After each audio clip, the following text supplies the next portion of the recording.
नमस्कार दोस्तों, मैं गुप्ता सर आप सभी को हमारे YouTube channel speeding math Patna में स्वागत है।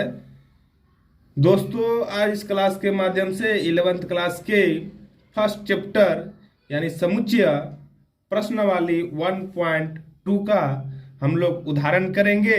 चलिए दोस्तों, हम लोग 1.2 की ओर बढ़ते हैं।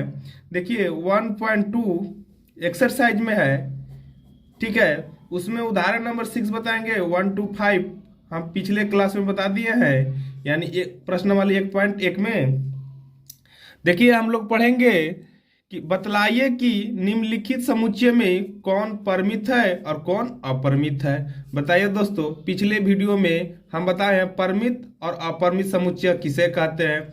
अगर परिमित और अपरिमित समुच्चय जानते हैं दोस्तों तो इसका आंसर बहुत आप आराम से बना दिए। देखिए परिमित समुच्चय ऐसा कहते हैं कि जिसकी समुच्चय की संख्या निश्चित हो उसको कहते हैं परिमित समुच्चय। अपरिमित जिसमें समुच्चयों की संख्या निश्चित नहीं हो उसको क्या कहते हैं, अपरिमित समुच्चय। चलिए अब जान गए, अब हम लोग करते हैं सोल्यूशन। देखिए यहाँ पर क्या है कि x कोलन x, जो x है वो क्या से बिलोंग्स करता है, एक प्राकृतिक संख्या से। n क्या बिलोंग करता है, प्राकृतिक संख्या से। और x-1 x-2 बराबर 0। तो देखिए इसको कैसे करते हैं, देखिए तो x-1 और x-2 क्या है, इक्वल टू 0। तो यदि इस तरह कर लीजिए, देखिए तो x-1 बराबर 0 और x-2 बराबर 0। इस सब तो लोग 9 10 में पढ़े होंगे। तो x बराबर क्या है, 1 आया, और x बराबर क्या आया, 2 आया। तो यानी आपका सेट क्या तैयार हो गया, सेट देखिए तब का क्या तैयार हुआ, a इक्वल टू 1 और 2 दो को सेट हुआ, यानी 1 और 2 दो आया हुआ तो दो को, ठीक है, एक सेट बना लिए। तो लिखेंगे कि क्या है, ये परिमित समुच्चय लिखेंगे इस तरह के कि इस समुच्चय में अवयवों की संख्या निश्चित है, इसलिए ए परिमित समुच्चय है। परिमित होता है, परिमित समुच्चय है। समझ में आ गया। इसको सोल्यूशन किया तो x का मान 1 और 2 आया, तो यानी दो को, इसमें क्या है, इस सेट में दो को आपका अवयव है, यानी निश्चित है कि दो को होगा। तो इस समुच्चय में अवयवों की संख्या निश्चित है, इसलिए परिमित समुच्चय है। देखिए हम लोग अब उदाहरण आगे की ओर पढ़ते हैं। देखिए तो क्या है कि x कोलन x, जो n है ना, एक प्राकृतिक संख्या से बिलोंग करता है। देखिए x² बराबर 4। देखिए तो x² बराबर 4 है, तो यानी देखिए तो यहाँ पर क्या होगा, यानी अंडर रूट जाएगा, इसके स्क्वायर आएगा तो अंडर रूट होगा। अब x का मान जब ये अंडर रूट का सोल्यूशन करेंगे तो +-2 दोनों होगा, ठीक है। आप बोल रहा है क्या, अब देखिए x का मान आपको 2 आया है, एगो 2 आया है, x को -2 आया है। अब हमारा बोल रहा है कि प्राकृतिक संख्या, ठीक है, प्राकृतिक संख्या बोल रहा है, इसकी वजह से हम लोग क्या बोलेंगे, 2 वाला लेंगे, माइनस वाला नहीं लेंगे। अगर पूर्णांक बोलता तो हम लोग -2 लेते, इसकी वजह से खाली 2 लेंगे। तो यानी हमारा एक सेट क्या हो गया, b2 हो गया। तो लिखेंगे कि इसलिए वे अवयवों की संख्या निश्चित है। लिखेंगे कि अतः ए परिमित समुच्चय है। दोस्तों आप लोग को समझ में आ गया होगा कि -2 हम लोग क्यों नहीं लिए, क्योंकि यहाँ बोल रहा था कि जो x होगा ना वो प्राकृतिक संख्या से बिलोंग करेगा। अब ये -2 प्राकृतिक संख्या से बिलोंग नहीं करता है, पूर्णांक संख्या से बिलोंग करता है, इसकी वजह से हम लोग ये नहीं लिए, ओनली 2 लिए, ठीक है। समझ में आ गया होगा।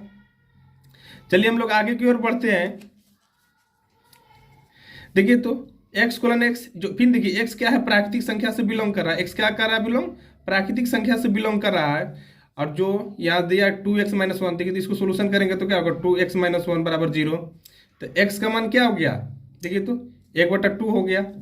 x का मान 1/2, तो 1/2 क्या एक प्राकृतिक संख्या है, बिल्कुल नहीं है। 1/2 प्राकृतिक संख्या नहीं है, तो प्राकृतिक नहीं है तो क्या हो गया, यानी हमारा क्या हो गया, सी सेट यानी 0 हो गया। यानी कुछ जो समुच्चय सी में होगा कुछ नहीं होगा। ये इसको इस तरह भी लिख सकते हैं, सी बराबर 5। इसका मतलब फाइ क्या, फाइ रिक्त समुच्चय को हम क्या से सूचित करते थे, फाइ से। पिछले क्लास में हम बताए हैं कि रिक्त समुच्चय को फाइ से, यानी रिक्त समुच्चय किसे कहते हैं, जो अवयव की संख्या निश्चित नहीं हो उसको क्या कहते हैं, रिक्त समुच्चय कहते हैं। अब बताइए रिक्त समुच्चय जब होगा, यानी कौन समुच्चय है? रिक्त समुच्चय। हम बताए थे रिक्त समुच्चय को हम परिमित समुच्चय कहते हैं। क्या बोलते हैं? रिक्त समुच्चय को क्या बोलते हैं? परिमित समुच्चय भी बोलते हैं, क्योंकि इसमें नहीं है, फिक्स है कि नहीं है, हम जान गए कि नहीं है, तो क्या हो गया? एक परिमित समुच्चय होगा। लिखेंगे कि अतः ए परिमित समुच्चय है। चलिए दोस्तों, इसका आगे हम लोग देखते हैं।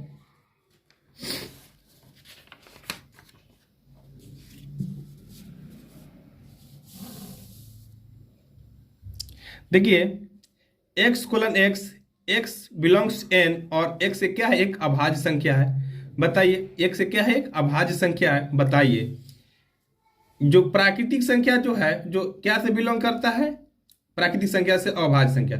अभाज्य संख्या क्या होता है? 2 होता है, 3 होता है, 5 होता है, 7 होता है, 11 होता है, 13 होता है। इसी तरह के डॉट डॉट और आगे जाएगा। 13 होता है, मान लेते हैं 15, 17 होता है, 23 होता है। इसी तरह का डॉट देखिए, बोल रहा है कि x कोलन एक्स एन जो है, जो क्या है? जो x प्राकृतिक संख्या से है। अब x क्या है? एक अभाज्य संख्या लिखना है। तो बताइए इस तरह के कहां तक जाएगा? कोई फिक्स है? तो फिक्स नहीं है, तो इसको कौन सा समुच्चय हो गया? अपरिमित समुच्चय हो गया, जिसमें हम अवयवों की संख्या गिन नहीं सकते हैं, उसको क्या बोलते हैं? अपरिमित समुच्चय बोलेंगे। देखिए इसमें 3 गो डॉट का मतलब क्या होता है? अपरिमित समुच्चय हम बताए थे। इसको हम लिखना संभव नहीं है, अभाज्य संख्या इतना ही है और प्राकृतिक संख्या में उसको हम गिन नहीं सकते हैं, तो क्या हो गया? तो यानी अपरिमित समुच्चय हो गया। लिखेंगे कि इस समुच्चय में अवयवों की संख्या निश्चित नहीं है, तब अतः ए एक अपरिमित समुच्चय है। क्या है? अपरिमित समुच्चय है। समझ में आ गया? देखिए 2, 3, 7 ये सब लोग लिख दिए, अब यहाँ पर डॉट दिए। इसका मतलब क्या है कि बहुत अंतहीन है, अंत तक जाएगा। तो इसमें समुच्चय के अवयवों की संख्या निश्चित नहीं है, इसको गिन नहीं सकते तो क्या हो जाता है? अपरिमित समुच्चय होता है।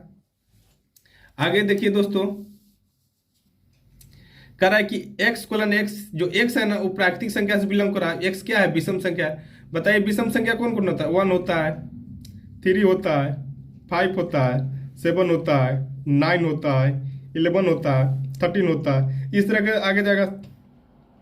तो हम क्या करेंगे? ये भी देखिए आगे जाते जा रहा है, तो हम लोग क्या करेंगे? 3 डॉट दे देंगे, क्योंकि इसका अंतहीन है। अब इस तरह के हम क्या करेंगे? मंझला ब्रैकेट दे देंगे। अब क्या कर देंगे? लिखेंगे इसमें समुच्चय की संख्या क्या करेंगे? गिन नहीं सकते हैं। यहां लिखेंगे कि इस समुच्चय में अवयवों की संख्या निश्चित नहीं है, अतः ए एक अपरिमित समुच्चय है। दोस्तों उदाहरण हम क्वेश्चन नंबर 3 समझे, यानी 6 समझाएं। आप लोग का समझ में आ गया होगा। अगर दोस्तों समझ में नहीं आया होगा तो कमेंट में पूछिए, और वीडियो अच्छा लगे तो दोस्तों चैनल को सब्सक्राइब कर दीजिएगा। क्वेश्चन नंबर, उदाहरण नंबर हम लोग 7 और 8 नेक्स्ट वीडियो में पढ़ेंगे। धन्यवाद दोस्तों।